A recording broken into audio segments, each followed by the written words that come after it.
Film Adhiktam, starring Prashast Singh, a film made entirely by Prashast Singh. कभी लकड़ी जलाई है आग तापने के लिए? आपको लगता होगा कि जलने के बाद उसका काम खत्म हो चुका है, वो राख हो चुकी है, अब उसमें आग नहीं बची है। लेकिन जब आप उसको थोड़ा सा हिलाकर देखो तो पता चलता है कि अंदर चिंगारी बाकी है। खैर, मतलब मुझे तो एटलीस्ट लगता था कि आग खत्म हो चुकी है, जबकि होती थी, पता है मुझे। मेरा नाम सत्यम श्रीनिवास है। मैं एक कॉलेज स्टूडेंट हूँ जिसका पढ़ाई पर से बिल्कुल विश्वास उठ गया है। अब आप सोच रहे होंगे कि पढ़ाई जैसी पवित्र चीज से किसी का विश्वास कैसे उठ सकता है। दरअसल पढ़ाई से विश्वास नहीं उठा, वो सिस्टम जो उस पढ़ाई को चलाता है उससे मेरा विश्वास उठ गया। अब कैसे बताऊं? जब मैं एक छोटा बच्चा था, मेरा एजुकेशनल सफर शुरू हो चुका था।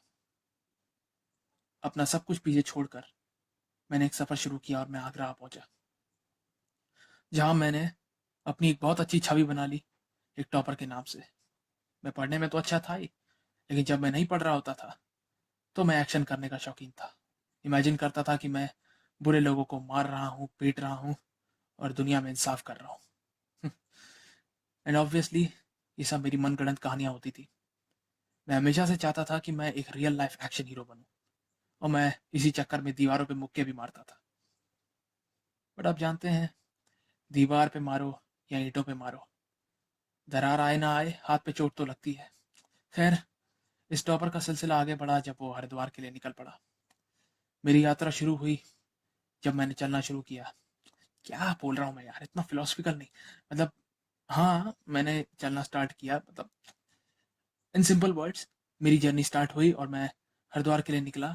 ऑब्वियसली मैंने एक ट्रेन ली क्योंकि मुझे थोड़ी बस सिकनेस है, तो उस वजह से हम्म, चलते चलते चलते चलते मैं धीरे धीरे हरिद्वार की ओर पहुंचा। अब तो आप जान ही गए कि मैं हरिद्वार क्यों पहुंचा, क्योंकि मेरे पेरेंट्स का हो गया था ट्रांसफर और मुझे एक नई एजुकेशनल इंस्टीट्यूशन ज्वाइन करनी थी। ऑब्वियसली, ऑब्वियसली उस समय तक आप समझ सकते हैं कि मेरी आंखें ढंग से खुली नहीं थी, या यूं कहूँ बिल्कुल ही नहीं खुली थी। मैं उस समय भी नींद में सो रहा था नींद में सो रहा था, क्या मतलब, आंखें खुली थी, सो रहा था, छोड़े यार। मतलब, हाँ, वही। मतलब मैं उस समय इतना मैच्योर बच्चा नहीं था जितना मैं आज हूँ। मतलब मैच्योर भी हूँ और बच्चा भी हूँ, तो समझ लो किस लेवल का इंसान हूँ मैं। खैर, हरिद्वार आके जो मेरे मन को शांति मिली ना, आ हा हा, आज तक जिंदगी में कभी हासिल नहीं हुई थी। गंगा का पानी, वो पहाड़, मतलब सब चीज ने मेरे मन को जो मनोरंजन दिया ना, और जो मेरे मन को मोह लिया, मैं बता नहीं सकता मुझे कितना अच्छा लग रहा था। मतलब मेरे लिए यही असली एंटरटेनमेंट था कि मैं नदियों को देखूं, पहाड़ों को देखूं। और खैर, एंटरटेनमेंट तो बहुत कम होता था, ज़्यादातर समय मुझे पढ़ना पड़ता था, इतना बर्डन हो गया था मेरे ऊपर। मुझे तब रियलाइज होना स्टार्ट हुआ कि जिन बच्चों को मैं इग्नोर किया करता था सिर्फ क्योंकि वो अच्छे मार्क्स नहीं लाते थे, कैसा लगता है जब आप खुद उनका एक हिस्सा बन जाओ। अरे, हमारे घर से हमें खुद सिखा के भेजा जाता था कि उन बच्चों से कभी दोस्ती मत करना जो पढ़ने में अच्छे नहीं हो। क्यों? आप कार ड्राइव कर रहे हैं, आप किसी इनएक्सपीरियंस्ड आदमी से लेसन लेंगे तो क्या होगा? गाड़ी क्रैश हो जाएगी। हालांकि ज़रूरी नहीं है, प्लीज़ डोंट गेट ऑफेंडेड। तो बस यही हुआ मेरे साथ। लेकिन धीरे धीरे जब मैंने बच्चों को तड़पते देखा, खुद को तड़पते देखा, तो मुझे रियलाइज़ हो गया कि शायद थोड़ी गलती हम लोग भी कर रहे हैं। अगर कुछ गलत हो रहा है तो मुझे चैलेंज क्यों नहीं कर रहे? खैर, मैंने चैलेंज करना स्टार्ट कर दिया। नतीजा, लोग मेरे ही पीछे पड़ गए, मेरे ही दोस्त मेरे ही दुश्मन बन गए। मैंने इमेजिन करना स्टार्ट किया कि मैं उन लोगों को दौड़ा दौड़ा के मार रहा हूँ, दौड़ा दौड़ा के, सीरियसली इस लेवल के दुश्मन बन गए थे वो मेरे। हाँ, वैसे ये टॉय गन है, हाँ, क्योंकि मैं मासूम बच्चा हूँ, मेरी इमेजिनेशन में सिर्फ और सिर्फ टॉयज ही आते हैं, मैंने असली वेपन्स कभी नहीं देखे। लेकिन मुझे नहीं पता था कि मेरी ये वायलेंट फैंटेसीज देखते ही देखते कैसा रूप ले लेंगी। मतलब आप सिर्फ एक्शन को देखो और मेरी बातों को सुनो, आप समझ जाओगे मैं क्या इमेजिन कर रहा हूँ। ऑब्वियसली मैं हीरो हूँ और मैं गुंडों को दौड़ा दौड़ा के मार रहा हूँ। गुंडे इन दिस केस मेरे क्लास के कुछ बदतमीज सीनियर्स। मेरे एक क्लास के सीनियर्स का क्या मतलब है? Doesn't make any sense. हाँ, तो मतलब हम लड़ते हैं, हमारे बीच कार चेज़ होती है, हाँ, ये भी है मेरे साथ। और मैं एक अच्छे बच्चे की तरह सीट बेल्ट लगा के ड्राइविंग करता हूँ। वेल, हाँ, लगा ली, यस। और फिर जो होता है, आप समझ लो कुछ इस तरह से होता है कि मतलब मान लो ये एम्बुलेंस मेरी गाड़ी है, मेरे पीछे गुंडों से भरा ट्रक आ रहा है, वो मुझे चेज़ करते हैं, तेज़ करते हैं, हम रेस करते हैं और हम आगे बढ़ते जाते हैं। मेरी गाड़ी से उनकी गाड़ी की टक्कर होती है, इंटेंशनल टक्कर है। हम इस रेलवे ट्रैक के नज़दीक आते हैं। मैं ट्रैक को लगभग पार करने वाला हूँ, यूँ समझ लो मैं पार कर रहा हूँ, और तब तक एक ट्रेन आ जाती है। Yes, train. ट्रेन धीरे-धीरे आगे बढ़ रही है, मैं लगभग पार कर चुका हूँ, मैं पार कर चुका हूँ, ट्रक पार करने की कोशिश कर रहा है, ये आ रही है ट्रेन, और ये यहाँ पर बूम। और इसी बिहाफ़ पर मैं अपना एक बनाया हुआ गाना सुनाना चाहता हूँ। मुझे पता है बहुत अच्छा नहीं, पर गिव इट अ ट्राई। है कौन वो, है कौन वो, है कौन वो जिसको रोकता है तू, है कौन वो जिसको टोकता है तू, अरे तुझको क्या पता है तेरी मौत बन के आ गया है वो, और हर बुराई पर तो जैसे बादलों सा छा गया है वो, उसके आने से खिल उठी जमी, उसकी ही तो थी खल रही कमी, उसके आने से खिल उठी जमी, उसकी ही तो थी खल रही कमी, अरे डरता है नहीं बुराई से जताने आ गया है वो, पीछे हटता है नहीं लड़ाई से बताने आ गया है वो, है कौन वो जिसका नाम है नहीं, लड़ने के सिवा काम है नहीं, है कौन वो जिसका नाम है नहीं, लड़ने के सिवा काम है नहीं, हर पाप और बुराई को जड़ से मिटाने आ गया है वो, हर एक बुरे इंसान को मजा चखाने आ गया है वो। मैं समझ रहा हूँ आप क्या सोच रहे हैं कि मेरी इमेजिनेशन में बैकग्राउंड अचानक से चेंज कैसे हो गया। मतलब पहले तो चीजें दिखाई दे रही थी, लेकिन अब ब्लैंक कैसे हो गया। जैसे जैसे मैं हायर क्लास में प्रमोट होता जा रहा हूँ, मेरी दुनिया, मेरी अपनी दुनिया फेड होती जा रही है। खैर उसके बाद मैं आ पहुंचा दिल्ली, जहाँ एक टॉप कॉलेज में मुझे एडमिशन मिल गया। सॉरी, मैं नाम नहीं बताऊंगा। और वहाँ से मैंने सिलसिला शुरू किया अपनी कॉलेज की पढ़ाई का। मैं भी बाकी बच्चों की तरह एक्साइटेड था।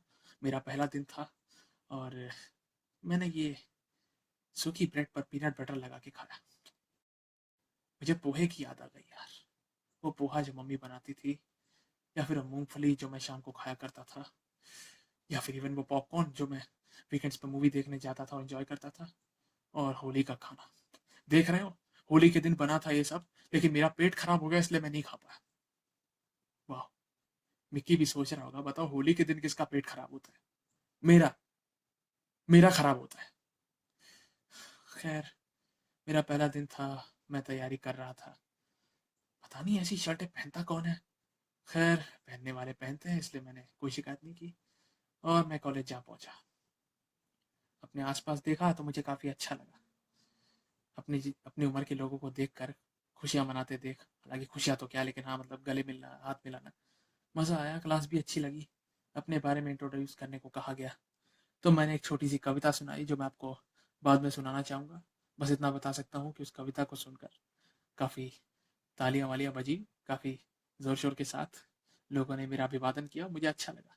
खैर कॉलेज से लौटते समय मैंने देखा कि मेरे कुछ सीनियर्स मेरे एक दोस्त को पीट रहे हैं। Yes, yes, yes. मैं गया, मैंने उनको रोका, समझाया कि भाई ये क्या कर रहे हो, हम लोग नए आए हैं, हमारा स्वागत करो, ये सब क्या है। और मैं देख रहा था कि उन्हें मेरी बात समझने में कोई इंटरेस्ट नहीं था। फिर भी मैंने उन्हें प्यार से समझाने की कोशिश करी कि भाइयों मान जाओ, क्यों कर रहे हो ऐसा, छोड़ो। और मैं समझ रहा था कि वो मेरी बात नहीं सुनेंगे। और फिर ये हुआ। ये, हाँ, ये, आ जाओ, ये गया वो, हाँ, ए, ए, ए, ए, ए, ए, ए, ए, ए, ये गया। हाँ, अरे क्या हुआ, और चाहिए।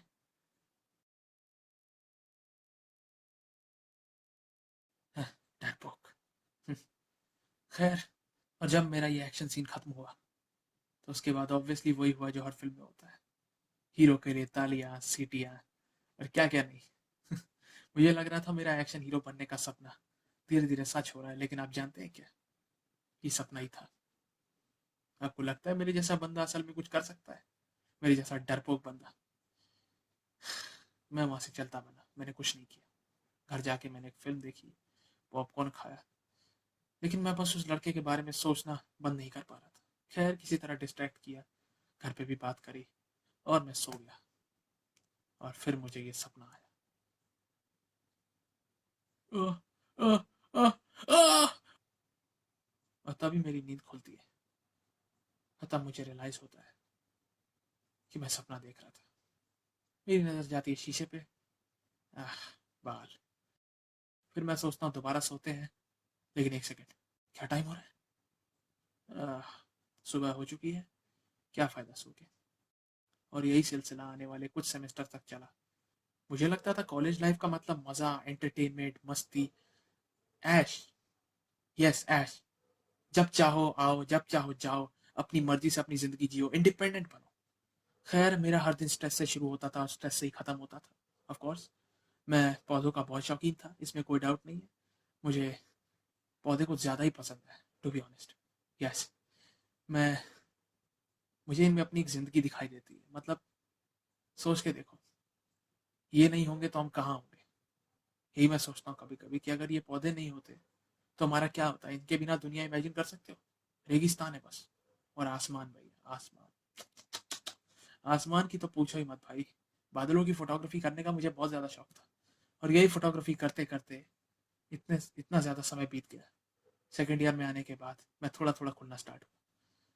मैं अब थोड़ा सा लाइट फील कर रहा था, क्योंकि अब मैं ओपन हो चुका था सबके साथ। हालांकि बाल के साथ ये नौटंकी करने की आदत मेरी नहीं गई। I accepted.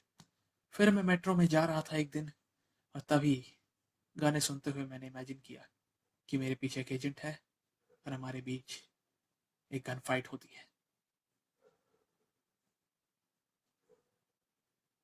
मैं आखिरी गोली बस चलाने ही वाला था कि तभी एक पैसेंजर मेरे सर पे घंटी बजाता है और मुझसे कहता है कि मैं उसे अपनी सीट दे दूं क्योंकि उसे नींद आ रही है। वाह, इतना गुस्सा आया मुझे।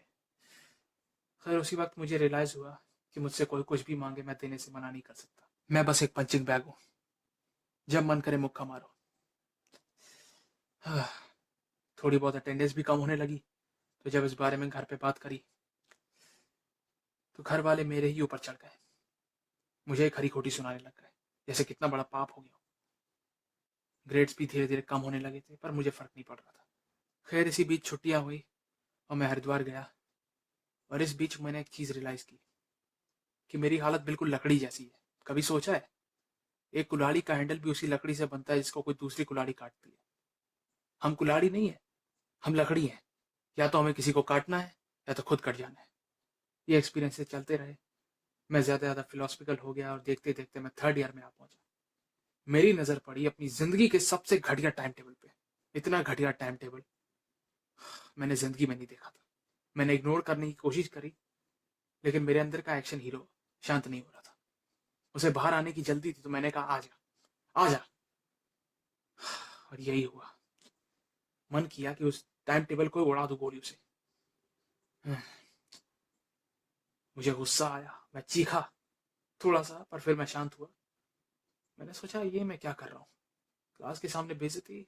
नहीं, नहीं। और फिर पता है मैंने क्या किया? सर के सामने हाथ जोड़े, उनको बोला कि सर, इतना वाहियात टाइम टेबल कोई कैसे बना सकता है जिसमें मैं सांस लेने तक की जगह नहीं है? आप लोग को भी तो इतनी छुट्टियां मिलती हैं सर, थोड़ी हमारे लिए भी अरेंज कर दो। अब मुझे पता है डायरेक्ट टीचर से इस तरह की बात करोगे तो भैया वो बैकफायर कर सकती है, मगर रिक्वेस्ट करी, सोचा कि सर शायद समझ जाए। सर उल्टा मुझे लेक्चर करने लग गए कि आपकी क्लास है, आपकी अटेंडेंस है, आपकी मर्जी है, जो करना है आपको करना है, आपकी जिंदगी है, आपका करियर है, आपकी लाइफ है। क्लास में नहीं आओगे, अटेंडेंस नहीं मिलेगी, अटेंडेंस नहीं तो एग्जाम नहीं, एग्जाम नहीं तो नौकरी नहीं, नौकरी नहीं तो डिग्री नहीं। आई नो मैंने उल्टा कर दिया, लेकिन बस जो भी मिला मैंने एक कान से सुना, दूसरे कान से बाहर निकाला। बाकी बच्चों की हालत देखकर मैं समझ गया इन्हें मेरी जरूरत है। और उस दिन क्लियर हो गया कि अगर इन बच्चों का कोई मसीहा है तो वो मैं हूँ और कोई नहीं। खैर लौटते समय उस लड़के यानी ऋषि का फोन आया, जिसको उस दिन मैं बचा नहीं पाया था, और उसने मुझे थैंक किया। खैर मुझे भी अच्छा लगा, और इस बीच मैं कोटा गया। कोटा काफ़ी अच्छा लगा, छुट्टियाँ हो गई थी दोबारा से, और मैंने काफ़ी जगह घूमी। मुझे काफ़ी मज़ा आया, अर्बन स्ट्रेस से रिलीफ मिला, काफ़ी फ़ोटोग्राफी भी की मैंने। और इस बीच मुझे रियलाइज़ हुआ कि कॉलेज के बाद शायद मैं फ़ोटोग्राफी का कोर्स कर सकता हूँ। ऑफ कोर्स हाँ, मुझे पता है पीटर पार्कर इंस्पिरेशन कह सकते हैं, लेकिन खैर जब मैं कॉलेज लौटा डिप्रेशन फिर शुरू हो गया। ऋषि का कॉल आया, मुझे लगा कोई खुशी की बात होगी, लेकिन जो उसने मुझे बताया, मुझे नहीं पता कैसे रिएक्ट करना चाहिए, लेकिन ऑब्वियसली उस पर हंसना अच्छा नहीं माना जाएगा। उसने बताया कि कॉलेज हॉस्टल में आग लग गई, जिसकी वजह से काफ़ी बच्चों को चोटें आई और नोट चल गए। खैर मुझे ख़राब तो लगा, लेकिन एक चीज़ की खुशी थी कि अब शायद पेपर्स नहीं हो पाएंगे। लेकिन जब मेरे क्लास के कुछ अक्लमंद बच्चों ने बोला कि वो नोट शेयर कर देंगे क्योंकि उनके पास डिजिटल कॉपी है, मेरे से रहा नहीं गया। मैंने एकदम से हाथ खड़ा किया और मैंने सर को बोला, सर मैं भी कुछ बोलूं? सर मुझे पता है हालत ख़राब है, लेकिन इतनी भी खराब नहीं है सर कि अब हमें डिजिटल कॉपी से पढ़ना पड़े सर। वो पढ़ाई को पढ़ाई थोड़ी ना है सर, प्लीज़। सिर्फ कुछ बच्चों के कहने से प्लीज़ सर एग्ज़ाम एग्ज़ाम टाल दीजिए ना सर, पोस्टपोन कर दीजिए प्लीज़। कुछ कुछ लिहाज कीजिए सर प्लीज़, थोड़ा सा हमारे बारे में सोचिए सर, प्लीज़ प्लीज़। लेकिन इस बीच उन्हीं टॉपर बच्चों में से एक और ने सजेस्ट किया कि मैं अपना मुंह बंद रखूं, और मैंने वो किया क्योंकि मैं हैरान था। मुझे इतना बुरा लग रहा था, और मैंने तब सोचना शुरू किया एग्ज़ाम को रोकने के बारे में। मैंने सोचा कि मैं एक एक्शन हीरो की तरह सज धज कर जाऊंगा, गन लेके, टॉय गन ऑफ कोर्स, पूरा तैयार होकर मेट्रो में जाने से पहले सिक्योरिटी वालों को पहले ही गन दिखाऊंगा और क्लियर कर दूंगा कि एक टॉय गन है। खैर उसके बाद मैं गन को वापस रखूंगा, कॉलेज पे पहुंचूंगा तो एक कोने में जाकर गन निकालूंगा। अरे हाँ, मतलब जिस भी जेब में रखी हो। अगर इस बीच कोई आएगा तो गन निकाल कर बिल्कुल इस तरह डरा दूंगा उसे। फिर उसे बताऊंगा कि मैं प्रैंक कर रहा हूँ, और जब वो चला जाएगा मैं गन लोड करूंगा, उसके अंदर प्लास्टिक गोलियां होंगी, और जो मिलेगा शूट करूंगा। ऑब्वियसली वो गोली किसी को हर्ट नहीं करेगी, पर मजा आएगा, उनको डराने के लिए इतना काफी होगा। मैं फ्लोर से फ्लोर की ओर जाऊंगा और एक्शन करूंगा, बिल्कुल ऐसे ये ये मैं गन्स बिल्कुल तैयार रखूंगा। लेकिन एक डर है यार, अगर मैं जिसे शूट करता हूँ वो कोई प्रोफेसर निकला, तब तो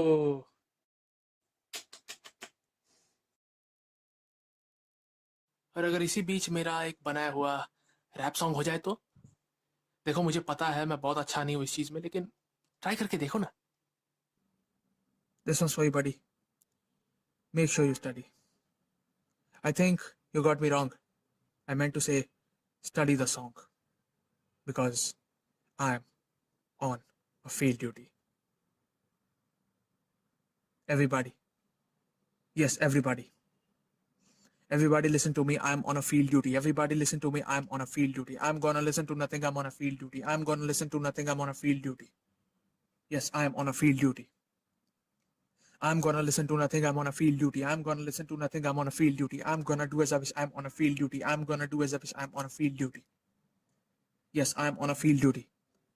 When the day is in your hand and the night's out of hand, you gotta better understand that it's time to take a stand, everybody.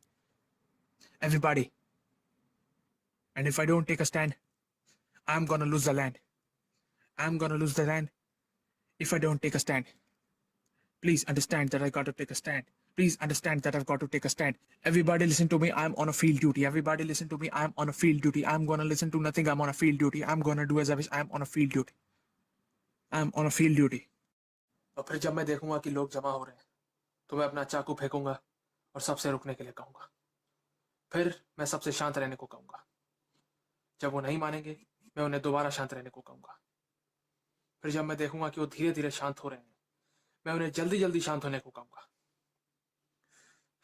और जब मैं देखूंगा कि वो जल्दी जल्दी शांत हो रहे हैं तब मैं उन्हें टीचर्स को बुलाने को कहूंगा और प्रिंसिपल्स को भी। और उसके बाद मैं एक प्रोफेशनल थिएटर आर्टिस्ट की तरह हैंड जेस्चर्स करूंगा हम्म। और जैसे ही टीचर्स और प्रिंसिपल्स आएंगे, प्रिंसिपल्स नहीं मतलब प्रिंसिपल सर, मैं उन्हें दूर से ही हाई करूंगा, उन्हें अपना नाम बताऊंगा और फिर अपनी प्रॉब्लम बताऊंगा। लेकिन एक बात है यार, अपनी प्रॉब्लम को अपनी प्रॉब्लम की तरह बोलूंगा तो फंस सकता हूँ, इसलिए इसे सबकी प्रॉब्लम बोलकर एड्रेस करूंगा। उनसे हाथ जोड़ के रिक्वेस्ट करूंगा कि सर प्लीज एग्जाम्स कैंसिल कर दीजिए, और अगर कोई इस बीच टांग अड़ाने की कोशिश करेगा तो मैं फिर से हैंड जेस्चर दिखाऊंगा, उन्हें शांत रहने को कहूंगा, जैसे छोटे बच्चे को करते ना वैसे। उन्हें कहूंगा कि भाई देखो, मैं बिजी हूँ, आप सब देख सकते हो, मैं बात कर रहा हूँ ना, करने दो मुझे बात। फिर शायद मैं देखूंगा कि कोई मुझसे खुश नहीं है हिंसा करने के लिए, तो मैं उन्हें बताऊंगा कि ये सब नकली था, मजाक था, स्टेज था। उन्हें वो चाकू दिखाऊंगा जो हमने नाइफ फाइट में यूज किया। जब देखेंगे कि इस पे कोई खून नहीं है, चाकू फेंक दूंगा। फिर मैं उन्हें समझाऊंगा कि मैं जो कर रहा हूँ उसमें सबका भला छुपा है। मैं फिर से हाथ जोड़कर उनसे रिक्वेस्ट करूंगा कि प्लीज एग्जाम्स कैंसिल कर दीजिए, हम में से किसी के पास नोट्स नहीं है, प्लीज। उन्हें समझाने की कोशिश करूंगा कि सर, रास्ता होगा सस्ता तो जिंदगी होगी खस्ता, so please just cancel the paper. लेकिन अगर प्रिंसिपल को मेरी बात पसंद नहीं आई और उल्टा उन्होंने मुझे थप्पड़ लगा दिया ना, तो भाई मुझे बहुत गुस्सा आएगा। फिर मैं बोलूंगा कि एजुकेशन सिस्टम आज वाकई में बदल गया सर। आज सब पढ़ते पैसे के लिए, पढ़ाते पैसे के लिए, ज्ञान पे ध्यान कहाँ है। हमें लगता था आप हमारे मार्गदर्शक हैं। अरे मार्गदर्शक का ये मतलब नहीं कि आप सब मार्गदर्शक बन के बैठ जाएं। फिर मैं देखूंगा कि सब वहां से जा रहे हैं, कोई मेरी बात सुनने के लिए रुक नहीं रहा, और नतीजा, एक सैड बैकग्राउंड म्यूजिक बजेगा। मैं धीरे धीरे रोना स्टार्ट करूंगा। मैं वो चाकू उठाऊंगा और हवा में फेंकूंगा।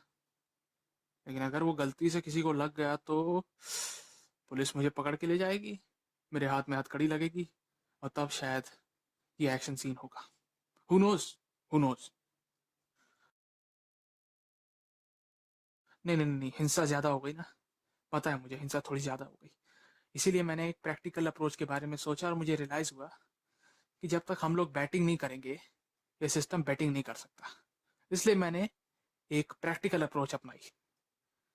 मैं अगले दिन अपनी क्लास में गया और मैंने कहा कि मैं एक सर्वे कर रहा हूँ, और मैं सबसे जानना चाहता हूँ कि कितने बच्चे ऐसे हैं जो कॉलेज में जेन्युइनली पढ़ने के लिए आते हैं, और कितने बच्चे ऐसे हैं जिन्होंने इसे एक नौकरी के लिए ज्वाइन किया है।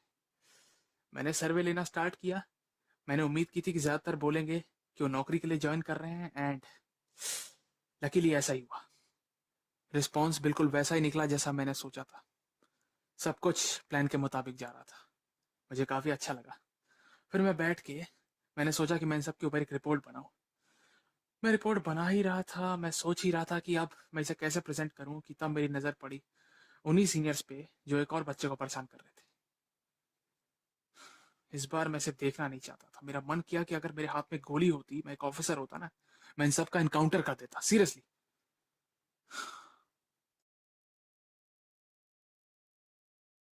मैं सब तो कर नहीं सकता था, इसलिए मैंने शांत रहने की बजाय इस बार एक नया तरीका अपनाया। मैंने उन लड़कों की कंप्लेंट बनाकर प्रिंसिपल के पास भेज दी चुपके से। मैं काफी हैरान था कि इस पे एक्शन बहुत जल्दी ले लिया गया। खैर अगले दिन मैं क्या देखता हूँ, मेरे क्लास टीचर ऋषि को पीट रहे हैं वो लेटर लिखने के लिए जो मैंने लिखा है। मैं हैरान हूं कि ऋषि को क्यों घसीटा जा रहा है इसमें। मेरा खून उबलने लगा। मेरा मन किया कि मेरे हाथ में कुल्हाड़ी होती ना, तो मैं दौड़ा दौड़ा कर अंत में वो कुल्हाड़ी फेंक के मार डालता। एक सेकंड में, कुल्हाड़ी ये ज्यादा हो गया, सॉरी। नहीं नहीं नहीं, मैं वापस आया और मैंने सर से रिक्वेस्ट की कि सर प्लीज ऋषि को मत मारिए सर, ऋषि की क्या गलती है सर, प्लीज प्लीज। जब सर ने मेरी बात नहीं सुनी, तब मैंने एक झूठ बोला कि सर, मैं जानता हूँ सर, ऋषि ने ही लेटर लिखा है सर। ए, क्यों लिखा तूने ऐसा लेटर? हाँ, मैं मना कर रहा था ना, मत लिखा कर ऐसा लेटर। सर सर देखिए, मैं जानता हूँ सर इसने लेटर लिखा है, लेकिन आइंदा नहीं लिखेगा सर, प्लीज। वैसे सर, अगर इसने किसी को रिपोर्ट किया है तो क्या गलत है? आप ही बताइए सर, वो लड़के पुलिस ही तो थे। ये बात सुनकर सर मुझे ही उल्टा लेक्चर देने लग गए। मैंने ऋषि से चुपके से सॉरी बोला और उसे बाद में मिलने को कहा। ऋषि को बहुत गुस्सा आ रहा था मेरे ऊपर। तेरे जैसे लोगों का कभी समझ नहीं आता, सच बोलो तो टूटते हैं, झूठ बोलो तो रूठते हैं। एक बार सोच के देख, अगर तुझे इस मामले में कुछ हो भी जाए तो किसे फर्क पड़ रहा है, लेकिन मुझे, मैं जो तुम लोगों का मसीहा हूं, अगर मुझे कुछ हो गया तो कौन सोचेगा तुम लोग के बारे में? अरे सोच के देख, सोच। तुम लोग सोचते ही तो नहीं हो यार, यही प्रॉब्लम है तुम्हारी। तुम जैसे असिस्ट लोगों को नहीं असिस्ट करना मुझे। वैसे सॉरी, हाँ, अगली बार मैं कोल्ड ड्रिंक जरूर पिला दूंगा। लेकिन अपनी इस वार्तालाप में मैंने एक गलती कर दी ये बोलकर कि वो लेटर मैंने लिखा है, और उन सभी सीनियर लड़कों ने मेरी बात सुन ली। और फिर वही हुआ, उन्होंने मुझे बुली किया, मुझे मारा, मुझे पीटा, और सबको डराने के लिए, सबके मन में खौफ पैदा करने के लिए मेरे मुंह पे केचप पोत दिया। और मैं भी कम नहीं, मैंने भी केचप लोगों के सामने चाटा। लोग भाग गए। मुझे रियलाइज हुआ कि यहाँ कोई किसी का नहीं है। मुंह धोने के बाद मेरे मन में पहली बार इतना हिंसक ख्याल आया। बस समझ लो, इतना गुस्सा आ रहा था, मन कर रहा था कि उन सबको एक असली वायलेंट एक्शन हीरो की तरह मारूं। लेकिन तब मुझे रियलाइज हुआ कि मैं खलनायक हूं, यानी वो नायक जिसकी कमी सबको खलती है। इनकी वो हालत करूंगा कि ना गोली चलाने के लिए बंदूक होगी, ना बंदूक चलाने के लिए गोली। और इसके बाद अगले दिन कॉलेज में, ऑब्वियसली आप देख सकते हैं मैंने हेयर कट करवाया, क्यूट लग रहा हूं ना। मैंने सबको एड्रेस किया। मैंने सबको इस उम्मीद के साथ कि वो मेरी बात को वाकई में समझेंगे, मैंने सबको एड्रेस किया। मैंने कहा, दोस्तों, आप सब बुलिंग के बारे में तो जानते ही हैं। हम में से कोई इसके बारे में कुछ नहीं कर सकता। विक्टिम हम ही लोग हैं। हम विक्टिम इसलिए हैं क्योंकि हम एक वीक टीम है। जब हमारे एक साथी को चोट लगती है, हम उसे बचाने के लिए नहीं दौड़ते, हमें लगता है वो हमारे पास दौड़ते हुए आएगा। खैर, आप सब सोच रहे होंगे मैं आपका इतना अच्छा दिन क्यों खराब कर रहा हूँ। ये फ्री पीरियड है, मैं जानता हूँ, लेकिन अगर आप मेरी बात पे थोड़ा सा ध्यान दें तो आप समझ पाएंगे मैं आपको क्या समझाने की कोशिश कर रहा हूँ। ये बात आपसे छुपी नहीं है कि मैं इस एजुकेशन सिस्टम से पूरे दिल से नफरत करता हूँ। और क्यों करता हूँ, इसका रीजन मैं आपको बताऊंगा।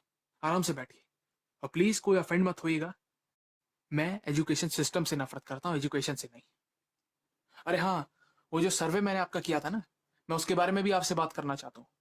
ये मेनली उसी के बारे में। मैंने रियलाइज किया कि जीवन यापन के लिए जीवन या फन में से किसी एक को चुनना पड़ता है हमेशा। और शायद इसी के लिए आप कभी कभी भ्रष्ट पर भी ट्रस्ट कर लेते हैं।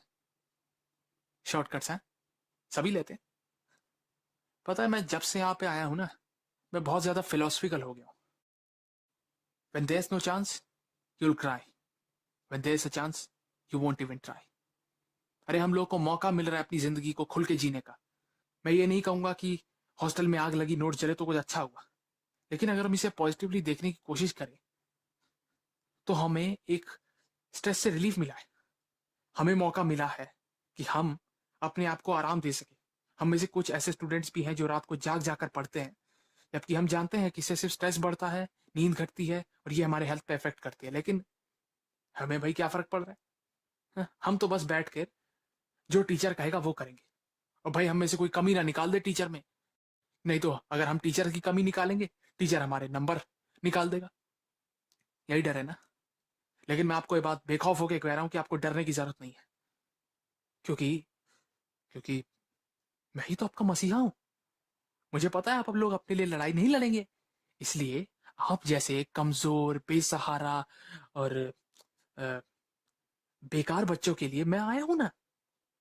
प्लीज ऑफेंड मत होइए, चुपचाप मेरी बात सुनिए। मुझे पता है आप सब बहुत ही बेकार स्टूडेंट्स हैं, आप सब में से किसी को भी पढ़ने से मतलब नहीं है। आप सबके सब सर्वे के हिसाब से ज्यादातर यहाँ पैसे के लिए आए हैं, मैं जानता हूँ। मैं यहाँ ना पैसे के लिए आया हूँ, ना मैं यहाँ डिग्री के लिए आया हूँ। मैं यहाँ इसलिए आया हूँ क्योंकि मैं मजबूर हूँ। आपका नहीं पता क्या, किसी ने मेरी बात नहीं सुनी। मैंने सोचा था मैं इसे पोएटिक तरीके से एंड करूंगा, लेकिन सब यहीं उठ के चले गए। और इस बार तो मैं उन सीनियर्स के पास गया और मैंने उनसे फाइट की। इस बार सच में करी। देखो देखो, ये सब मैंने असली में किया इस बार, क्योंकि मेरे मन में एक प्लान था, एक बहुत खतरनाक प्लान, जिससे बचने का कोई चांस ही नहीं था। देखो देखो, एक्शन का मजा लो।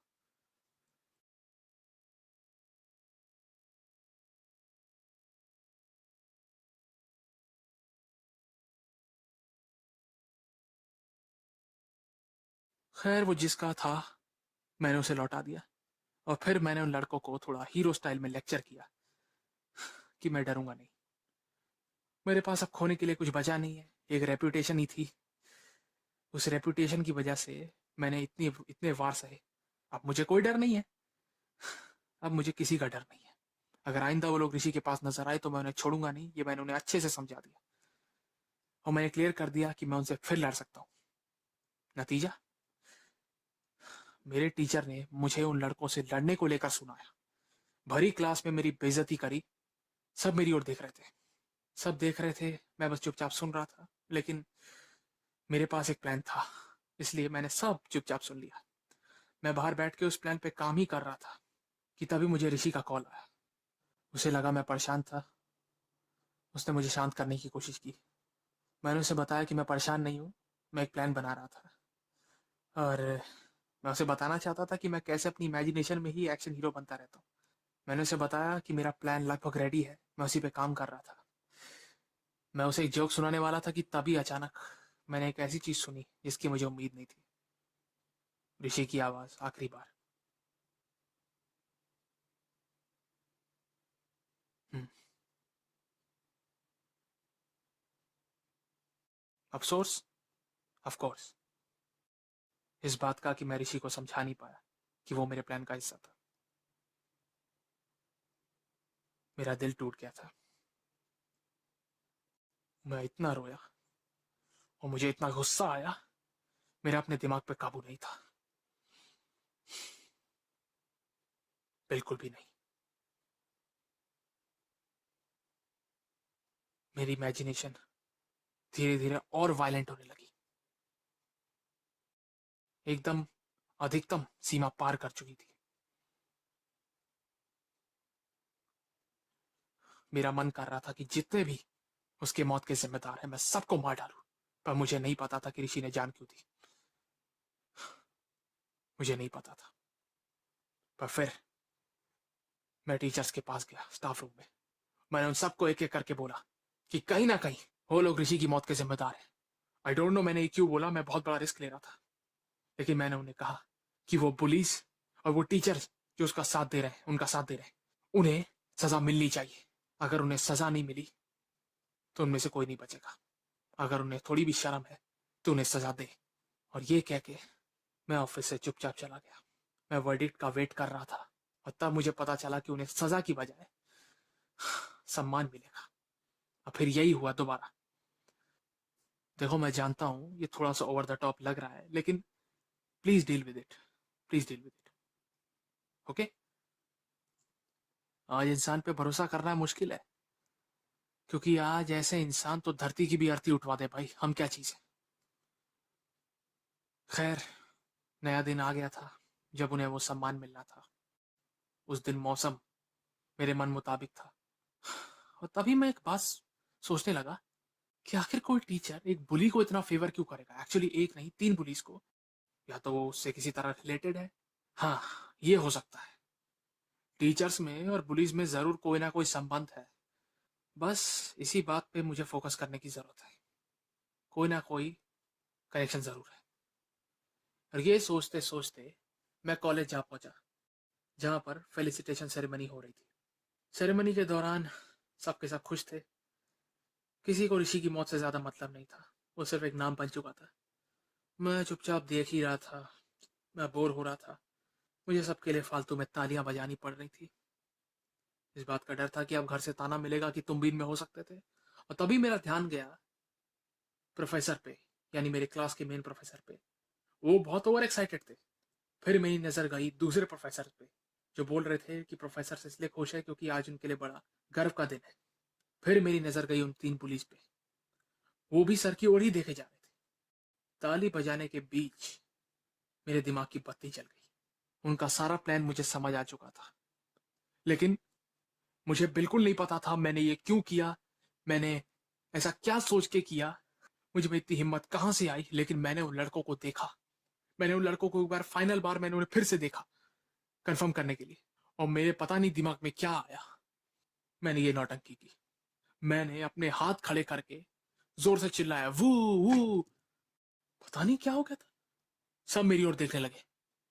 मुझे पता है ऑकवर्ड सिचुएशन थी मेरी जैसे इंट्रोवर्ट के लिए, खास तौर से। लेकिन पता है क्या, मुझे मेरा प्लान यूज करने का मौका मिल गया था।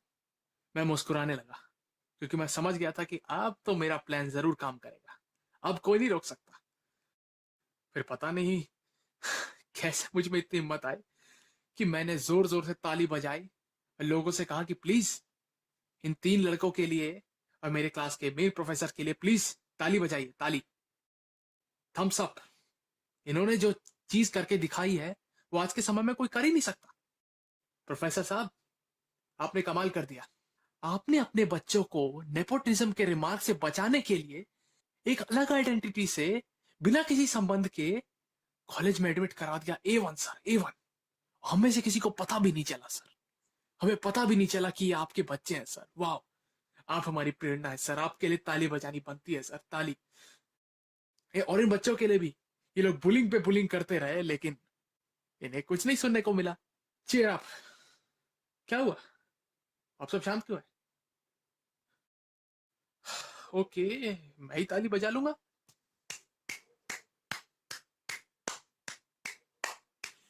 लेकिन आप जानते हैं मैंने आपसे बात साझा क्यों की?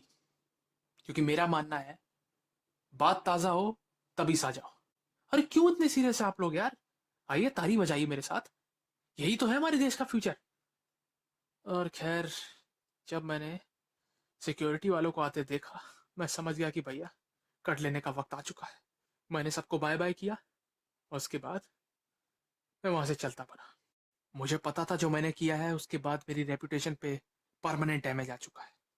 लेकिन मुझे क्या है भाई, मेरे लिए तो ये लिटरली बस गोलियां चलाने के बराबर था, एक एक्शन हीरो की तरह जो जिसकी गोलियां कभी खत्म नहीं होती हैं। खैर, लोग सच में पुलिंग के खिलाफ खड़े नहीं हो रहे, बिल्कुल भी नहीं। क्या जमाना आ गया है यार, एक तो दुविधा, ऊपर से असुविधा। छे। फिर मुझे ऋषि का ख्याल आया। मैंने मन ही मन उससे कहा, चिंता मत करो मेरे दोस्त, उस दिन मैं तुम्हारे लिए खड़ा नहीं हो पाया था, लेकिन अब इंसाफ आ रहा है ऋषि। और तब मेरे मन में ये सीन बना। सोच लो, एक ट्रेन आ रही है और उस ट्रेन के अंदर हमारे सारे मार्कशीट्स हैं, आंसर शीट्स हैं, जो कि होने वाला नहीं है।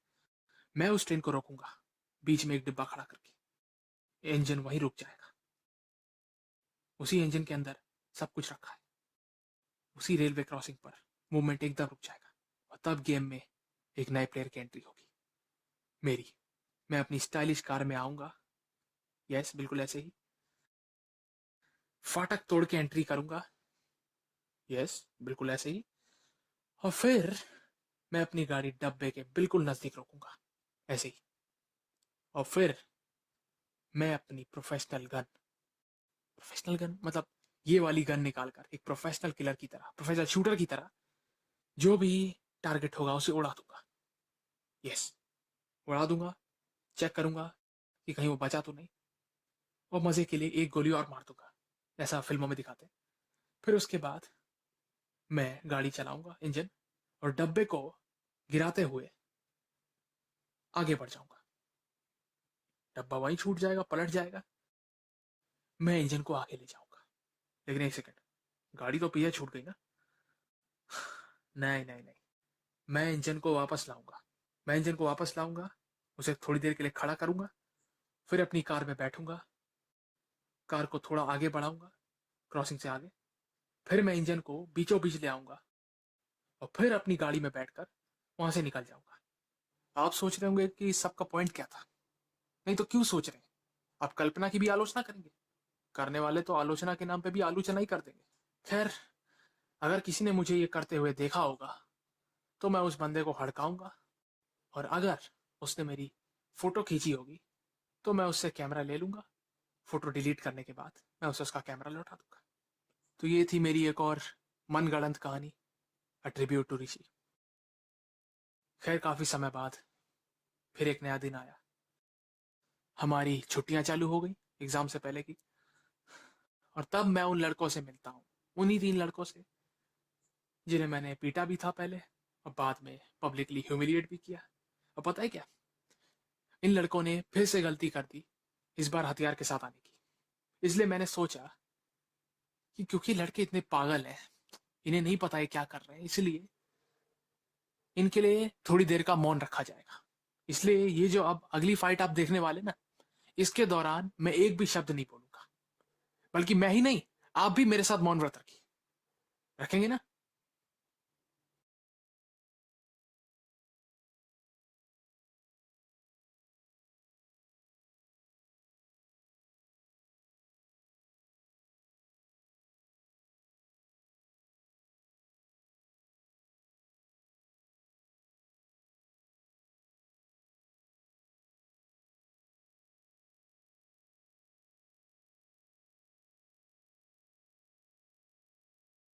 मौन व्रत समाप्त हुआ और इसी के साथ मेरी रेपुटेशन बिल्कुल बर्बाद हो गई और मैं इन एग्जाम्स को कैंसिल करवाने में नाकाम रहा। घर वाले भी यही कह रहे थे कि जब इतने सेमेस्टर झेल लिए तो अब एक और झेल लो। हाँ भैया, मैं ही अकेला हूं जिसको गिलास आधा भरा दिखाई दे रहा था, बाकी सबके लिए तो आधा खाली था। खैर, मैंने सोचा कि एग्जाम खत्म होगा तो मैं फिर से नैनीताल जाऊंगा। ट्रेन से पहले मैं काठगोदाम जाऊंगा, उसके बाद एक अच्छे से रिजॉर्ट में रुकूंगा और फिर वहां पर एग्जाम स्ट्रेस से रिलीफ पाऊंगा, फोटोग्राफी करूंगा और हो सके तो अगले कोर्स के लिए अप्लाई कर दूंगा। यानी कुल मिलाकर अगर मुझे बारिश में भी दिया जलाना है तो मैं जला के रहूंगा दोस्तों, कोई मुझे रोक नहीं सकता। और अगर मुझे आग सेकनी है तो मैं लकड़ी नहीं जलाऊंगा यार, बहुत धुआं उठता है इससे यार, नाक बहने लगती, मजाक नहीं कर रहा हूं। और अंत में आपके लिए वो कविता जिसके लिए मुझे अच्छा रिस्पॉन्स मिला था। अगर तुझे लगता है अच्छाई खत्म है, तुझे बता दूं दुनिया में अच्छे लोग अधिकतम है। अधिकतम लोग ये कहते हैं बदलाव जरूरी है, मैं कहता हूं इसके लिए दबाव जरूरी है।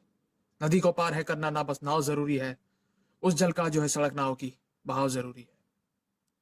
झूठ के आए न्योते अपार, पर मैं सच्चा रहना चाहता हूं। उन सभी अधिकतम लोगों से मैं एक बात कहना चाहता हूं, कब सच कह के जहां पे बन गई पता ही नहीं चला, कब जनता बेईमान निकल गई पता ही नहीं चला, कब दिल टूटा हड्डी टूटी पता ही नहीं चला, कब मोह माया इंसान निकल गई पता ही नहीं चला।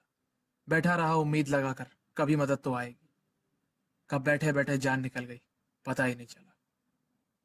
और इसलिए जिस्म को छलनी करता हर एक घाव जरूरी है, अगर बदलना चाहते हो दबाव जरूरी है। अच्छी लगी? एक इंग्लिश में भी है, प्लीज उसको भी सुनो ना। Just hang on, hang on, hang on, I am on my way, I am gonna save the day, this is all I got to say, this is a game and that's how I play, there is no other way, so just let me say, if we got to live, we got to play. Not sure if we'll win or lose, but all the tricks we've got to use. But there's one thing I've got to remind you all. No challenge is big and no challenge is small. Hang on, I'm on my way. I'm gonna save the day. This is all I've got to say. This is a game, and this is how I play. I am a winner. I never said it. Even if I lost, I still made it. Thank you, thank you. मेरी कविताएं सुनने के लिए आपका बहुत बहुत शुक्रिया। मुझे पता है आप क्या सोच रहे हैं कि पहले मैंने एकदम से मूड लाइट किया, फिर एकदम से दो कविताएं बैक टू बैक सुनाकर आपका मूड भारी कर दिया। बैठो बैठो, रुको, मेरे पास आप सभी के लिए एक सरप्राइज है। मेरे पास एक ऑल्टरनेट एंडिंग है। ऑल्टरनेट एंडिंग देखना चाहेंगे? Well hair you go. खैर, मैंने खैर बहुत बार बोला इस पूरे नरेशन में, मैंने नोटिस कर लिया। खैर, उस मौन व्रत वाली फाइट के बाद जब मैं घर आता हूँ, मैं फिलोसफिकल ख्यालों में डूबा हुआ हूँ। मुझे बस लग रहा है कि अब कुछ नहीं हो सकता, मुझे पेपर देना पड़ेगा। तभी मैं टीवी ऑन करता हूँ, मुझे पता चलता है कि मेरा सब्सक्रिप्शन बस खत्म होने वाला है। और तभी जब मैं न्यूज़ लगाता हूँ, मुझे पता चलता है कि मेरा कॉलेज बंद होने जा रहा है। यस, मेरा कॉलेज बंद होने जा रहा है। और ऐसा क्यों? क्योंकि एक ऐसी आपदा आ चुकी है, मतलब आने वाली है।